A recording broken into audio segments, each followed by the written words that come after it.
তিনি বলতে লাগলো, হে আল্লাহর পয়গম্বর, আল্লাহ পাক রব্বুল আলামিন কি জানাইলেন, আমাকে কি জন্য সৃষ্টি করেছেন? পয়গম্বর বলতে লাগলো, ভাই আল্লাহ পাক রব্বুল আলামিন জাহান্নামের মধ্যে একটা ছিদ্র রেখেছেন, ওই ছিদ্র সমপরিমাণ তোমাকে বানাইছেন। সুতরাং আল্লাহ পাক রব্বুল আলামিন তোমার দ্বারা আসসালামু আলাইকুম ওয়া রাহমাতুল্লাহি ওয়া বারাকাতুহু। الحمد لله الذي جعل الشمس والقمر بحسبان والنجم والشجر يسجدان وفضل زمانا على زمان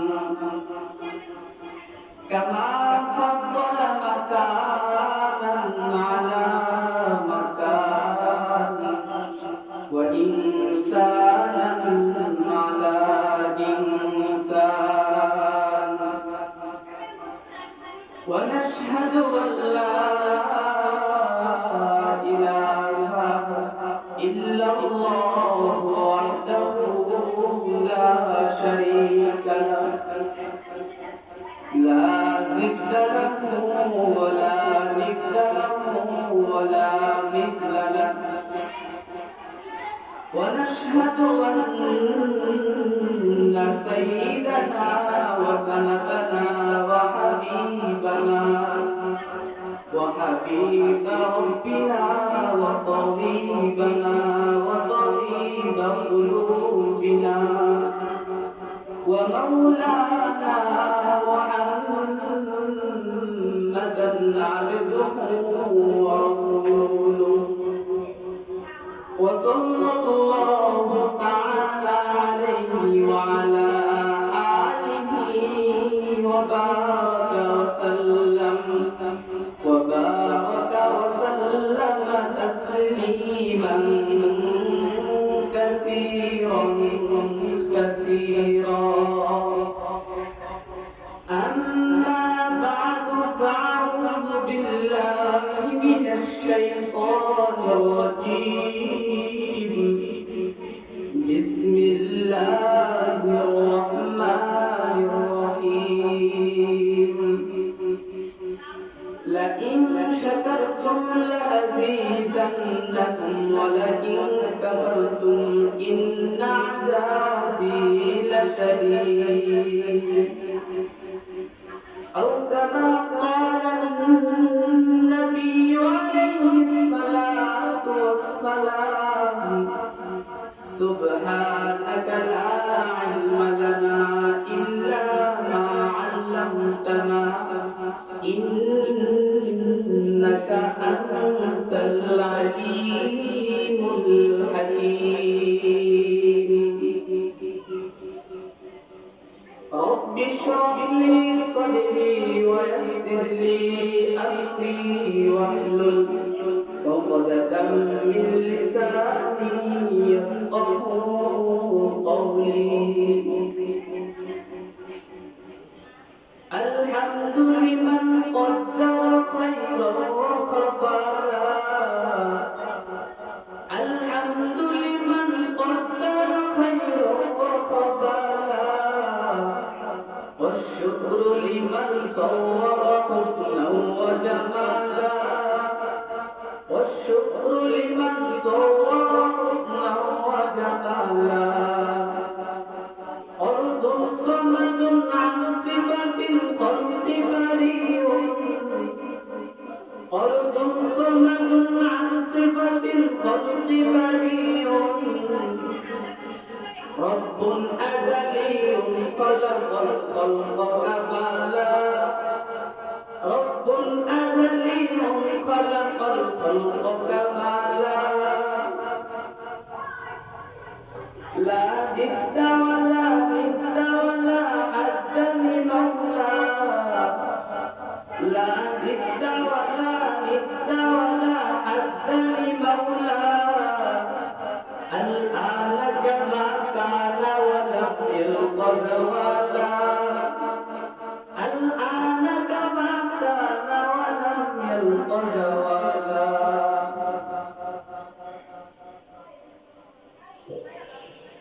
আলহামদুলিল্লাহ, আল্লাহ পাকের অশেষ মেহেরবান, যে মহান রব্বুল আলামিন পরওয়ারদিগার জামিয়া আহলিয়া তালিমুন নিসা মহিলা মাদ্রাসা 10তম বার্ষিকী ইসলামী মাহফিল, ইসলামী মজলিস, ইসলামী জলসায় যে মহান রব্বুল আলামিন আল্লাহ পাক দুনিয়াবি সমস্ত কাজকর্ম থেকে ফারিগ করে দিয়ে আপনি আমাকে এই জান্নাতের বাগানে আসা এবং বসার তৌফিক এনায়েত ফরমায়েছেন। সে মহান রব্বুল আলামিন আল্লাহ তাআলার দরবারে অন্তর থেকে লক্ষ লক্ষ কোটি কোটি শুকরিয়া জ্ঞাপন করছি। আলহামদুলিল্লাহ, বলেন না আলহামদুলিল্লাহ, একটু জোরে শুরু করি আলহামদুলিল্লাহ। ভাইজান, আলহামদুলিল্লাহ শব্দটা শুনতেও ছোট, লিখতেও ছোট, কিন্তু তার বরকত, তার বদৌলত অনেক অনেক বড়। জোরে ঠিক না ভাইজান? খেয়াল করে শুনবেন, দেখবেন কারো কারো কারো কারো ঘরে এরকম বড় বড় ট্রাক রয়েছে যেটাতে ল্যাপ, তোষক, কম্বল ইত্যাদি রাখা হয়। জোরে ঠিক না? ওইটাতে খেয়াল করে দেখবেন ওইটাতে তালাও লাগাই না, কিন্তু আবার একই করে দেখবেন এরকম ছোট ছোট ছোট ছোট বক্স রয়েছে যেগুলোকে জুয়েলারি বক্স বলা হয়। জোরে ঠিক না? ওই বক্সটাকে খুব যত্নের সহকারে তালাবদ্ধ অবস্থায় আলমারি, লকার কিংবা শোকেসে যত্ন সহকারে রেখে দেয়। জরুরি ঠিক না? লক্ষ্য করার বিষয় হলো এই যে এখানে এত বড় প্ল্যান রয়েছে, ওইটাতে তালা লাগাই না, কিন্তু এই যে ছোট বক্স, জুয়েলারি বক্স, এইটা তালাবদ্ধ অবস্থায় আলমারি, শোকেস কিংবা লকারে রাখবে। তার মানে বুঝে গেল ছোট হইবে এইটা হচ্ছে দামি, এইটা হচ্ছে স্বর্ণের বক্স, এইটা হচ্ছে জুয়েলারি বক্স। জুয়েলারি ঠিক না? তেমনিভাবে আলহামদুলিল্লাহ লিখতে গেলেও ছোট, বলতে গেলেও ছোট, শুনতেও ছোট, কিন্তু তার বরকত, তার বদৌলত এই যে জুয়েলারি বক্স, স্বর্ণের বক্স, তার চেয়ে কোটি কোটি কোটি বেশি দামি। ঠিক না? অবৈধান খেয়াল করবেন, আলহামদুলিল্লাহ অর্থাৎ আল্লাহ তাআলার শুকরিয়া আদায় করা, আল্লাহ তাআলার প্রশংসা নিয়ে হযরত মুসা আলাইহিস সালাতু ওয়াস সালাম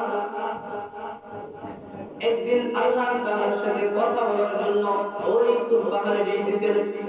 আল্লাহর পয়গম্বর যাইতে যাইতে যাইতে যাইতে পথিমধ্যে এক ব্যক্তির সাথে দেখা। ব্যক্তিটা কে? আল্লাহর পয়গম্বর, আপনি কোথায় যাইতেছেন? পয়গম্বর কয়, আমি তো আল্লাহ পাক রব্বুল আলামিনের সাথে কথা বলার জন্য যাইতেছি। ওই ব্যক্তি বলেন, হে আল্লাহর পয়গম্বর, আপনি আল্লাহ তাআলার কাছে গিয়ে বলবেন আলহামদুলিল্লাহ আল্লাহ পাক রব্বুল আলামিন আমাকে এত সহায় সম্পত্তি দিয়েছেন, এত ধন দৌলত দিয়েছেন, তা তো কোনোভাবে কমে না, শুধু বাড়ছে আর বাড়ছে। তো এরকম কি এমন আমল রয়েছে যেটা করলে আমার ধন সম্পদ কমে যাবে? আচ্ছা বলেন তো, মানুষ কি ধন সম্পদ কমাইতে চায় না বাড়াইতে চায়? বাড়াইতে চায়। যে ব্যক্তির একতলা একটি ফ্ল্যাট রয়েছে সেই ব্যক্তি 5 তলা করতে চায়। বেরোন ঠিক না?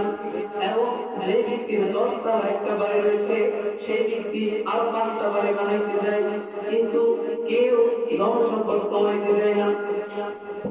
সুতরাং আল্লাহর পয়গম্বর হযরত মুসা আলাইহিস সালাতু ওয়াস সালাম সামনের দিকে অগ্রসর হলেন।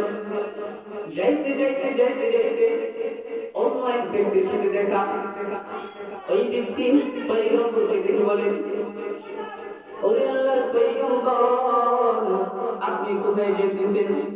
পয়গম্বর কই আমি তো তুর পাহাড়ে যাইতেছি আল্লাহ পাক রব্বুল আলামিনের সাথে কথা বলার জন্য।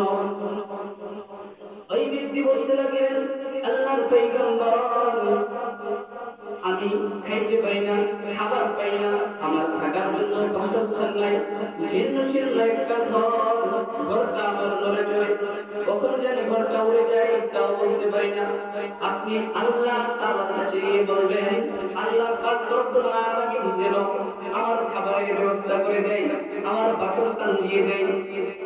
তারপর এই শুনে আল্লাহর পয়গম্বর হযরত মূসা আলাইহিস সালাতু ওয়াস সালাম সামনের দিকে যাইতে লাগলেন।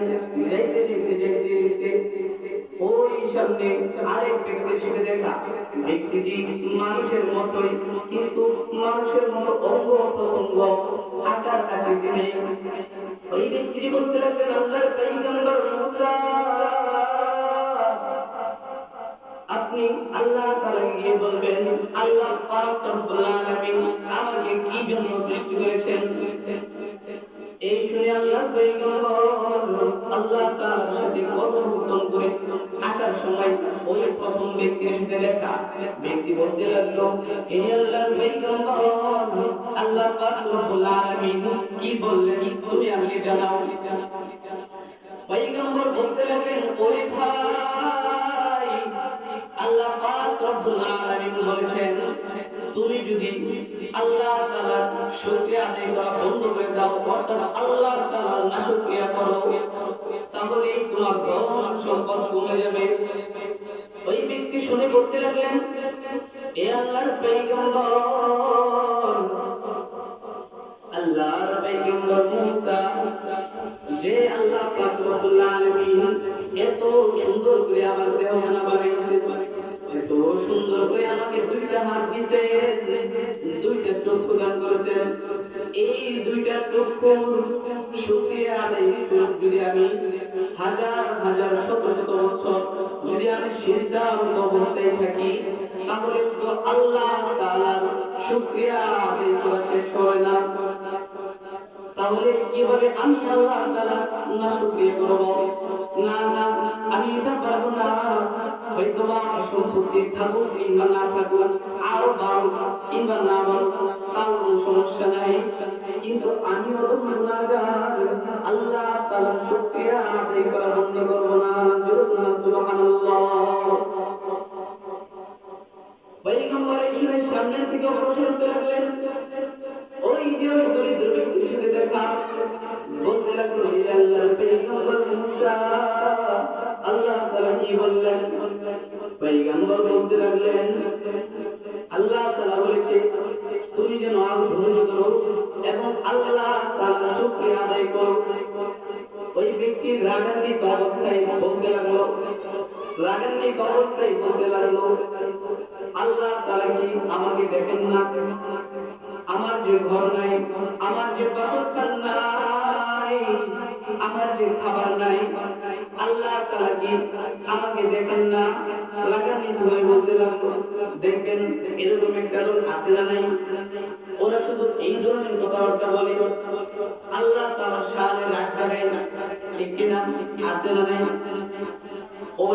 এই ধরনের একদল লোক আছে। তো এইটা বলার সাথে সাথে ওর যে ঘরটা ছিল জীর্ণ শীর্ণ ঘর, নড়ে চড়ে ঘর, ওই ঘরটা আল্লাহ তাআলা একটু বাতাস দিয়ে উড়িয়ে নিয়ে গেলেন, আলহামদুলিল্লাহ। এবং ওর পরনে যে কাপড় ছিল ওইটাও উড়িয়ে নিয়ে গেলেন। এই হচ্ছে নাশুকরিয়ার ফল। সুতরাং আল্লাহ তাআলার নাশুকরিয়া করা যাবে না, পেলে শুকরিয়া আদায় করতে হবে আলহামদুলিল্লাহ। আর যদি আপনি নিয়ামত না পান তারপরে শুকরিয়া আদায় করবেন কার? চিল্লায়ে বলেন কার? আল্লাহ তাআলা শুকরিয়া আদায় করবেন। এই বলে পয়গম্বর সামনের দিকে অগ্রসর হতে লাগলেন। ওই যে ওই ব্যক্তিটি যার মানুষের মতো আকার আকৃতি নেই, অঙ্গ প্রত্যঙ্গ নেই, ওই ব্যক্তিটি তিনি বলতে লাগলো হে আল্লাহর পয়গম্বর আল্লাহ পাক রব্বুল আলামিন কি জানাইলেন, আমাকে কি জন্য সৃষ্টি করেছেন? পয়গম্বর বলতে লাগলো হে ভাই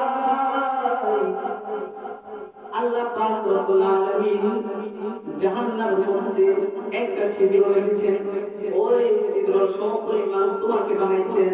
সুতরাং আল্লাহ পাক রব্বুল আলামিন তোমার দ্বারা জাহান্নামের ছিদ্র ভরপুর করবে। ওই ব্যক্তির চিৎকার করে বলে আলহামদুলিল্লাহ, আলহামদুলিল্লাহ, আলহামদুলিল্লাহ।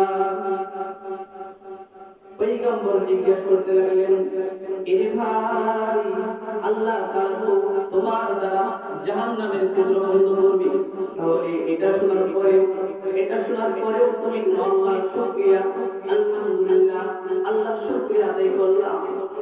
ওই ব্যক্তি ডাক দিয়ে বলে, আল্লাহর পয়গম্বর, আল্লাহ তাআলা তো এই যে পাহাড়, পর্বত, নদী, নালা, খাল, বিল সমস্ত কিছুই বানাইছেন, একমাত্র মানুষের খেদমত করার জন্য। এই যে আল্লাহ রাব্বুল আলামিন আমাকে বানাইছেন স্বয়ং আল্লাহ রাব্বুল আলামিনের কাজের জন্য। আল্লাহ রাব্বুল আলামিন যে আমাকে পছন্দ করে আল্লাহর কাজের জন্য বানাইছেন, এই জন্য এইটা ভেবে আমি শুকরিয়া আদায় করলাম, আলহামদুলিল্লাহ।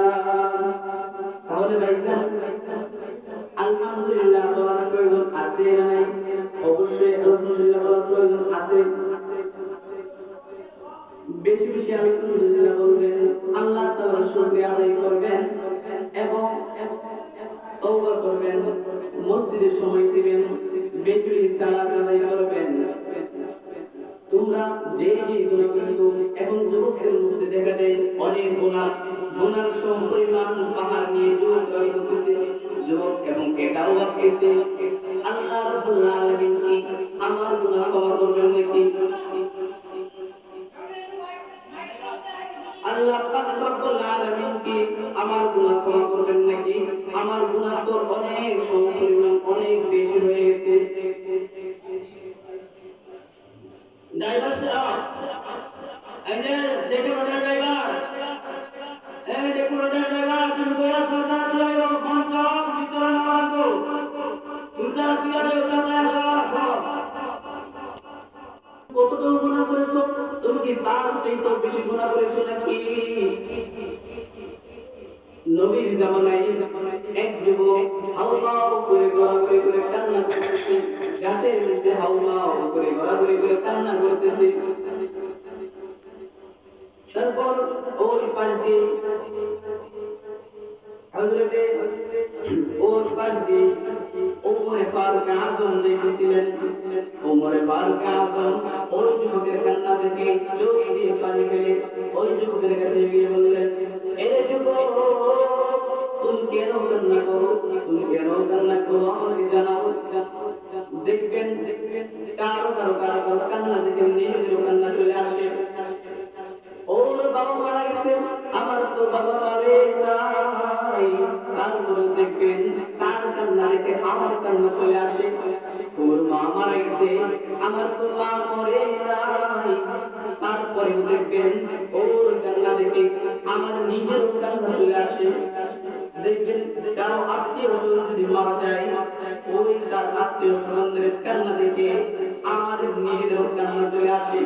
দেখি ভাবে ওমরে ফারুক আযম ওই যে যুবকের কান্না দেখে কাঁদতে লাগলেন। তো যুবককে জিজ্ঞেস করলেন, হে যুবক, তুমি কেন কান্না করো?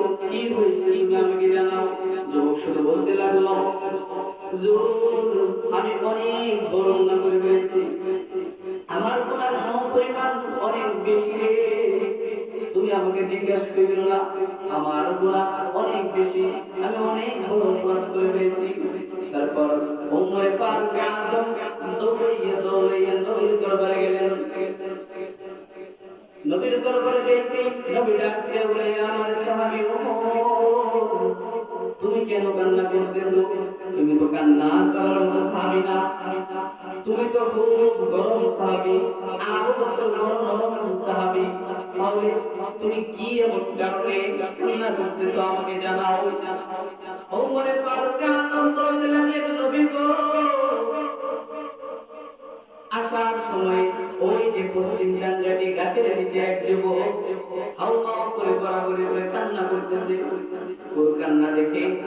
নিজের কান্না ধরে রাখতে পারি নাই। নবী আমার বলতে লাগলেন, কি এমন কারণে সে কান্না করতেছে আমাকে জানাও। ওমর ফারুক আযম বলতে লাগলেন, নবী গো, আমিও তাকে জিজ্ঞেস করেছি কিন্তু সে আমাকে বলে নাই। সে বলতে লাগলো সে নাকি অনেক বড় গুনাহ করে ফেলেছে, তার গুনাহ পরিমাণ নাকি অনেক বড়। নবী আমার ডাকতে বললেন, ওমর ফারুক তুমি যাও যাও, ওই যুবককে আমার দরবারে ধরে নিয়ে আসো। তারপর ওমর ফারুক তৎক্ষণাৎ ওই যুবককে ধরে নিয়ে আসলো নবীর দরবারে। নবী বলতে লাগলেন, এই যুবক তুমি কি এমন কারণে কান্না করতেছো? যুবক বলতে লাগলেন, হুজুর আমি অনেক বড় গুনাহ করে ফেলেছি। নবী আমার বলতে লাগলেন, তোমার গুনাহ কি আল্লাহ তাআলার আরশের চাইতেও বড় নাকি? যুবক বলতে লাগলেন, হুজুর আমার গুনাহ পরিমাণ এত বড়, আমার গুনাহ মনে হয় আল্লাহ তাআলার আরশের চাইতেও বড়। তারপর নবী আমার বলতে লাগলেন, তুমি কি হত্যা করেছো নাকি? যুবক বলে, না না হুজুর আমি হত্যা করি নাই। তারপর নবী বলতে লাগলেন, তুমি কি কুফরি করেছো নাকি? যুবক বললেন, না না হুজুর আমি কুফরি করি নাই। নবী আমার আরো বলতে লাগলেন, তাহলে কি তুমি শিরক করেছো নাকি? যুবক বলে, না না হুজুর আমি শিরক করি নাই। তারপর নবী বলতে লাগলেন, তাহলে তুমি জানাও যে তুমি কি বড় অপরাধ করেছো। ওই যুবক কান্নারত অবস্থায় নবী বলতে লাগলেন, হুজুর আমার কাজ হচ্ছে মানুষগুলো যখন মারা যায়, যখন তাদেরকে দাফন কাফন করি, পার করে জীবনের শেষ গোসল দিয়া আতর শোনা লাগে ওই মাটির ভিতরে কবরে রেখা আসে। আমার কাজ হচ্ছে ওই কবর খুলে ওই ব্যক্তিদের থেকে ওই লাশগুলোর থেকে কাপড়ের কাপড় আমি খুলে আনি, তার টেনে টেনে খুলে তারপর আমি তা বাজারে বিক্রি করে আমার পেটটা চালাই, আমার পরিবার চালাই। এটা আমার জঘন্যতম অপরাধের মধ্যে একটা। হ্যালো